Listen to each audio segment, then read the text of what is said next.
今夜何食べたい？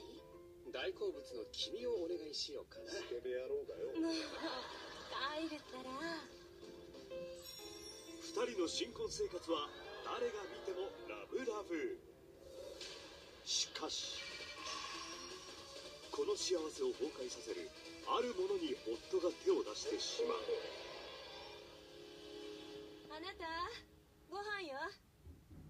帰る？何？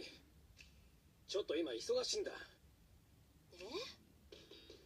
ご飯そんなの頼んだ覚えないよ。くそ、シリアルを買ってきてくれ。あなたのために作ったのよ。夫カイルが食事もせずにやり続けてしまうもの、それはテレビゲーム。夫はあなた一体何時だと思ってるの？うるさいな、今ボスと戦ってるんだ。黙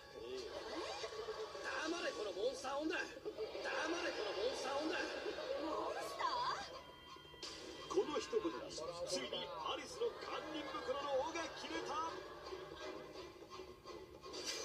ゲームをやめない夫を懲らしめるため、これ南蛮人も関所をなくし道を広げ整えた。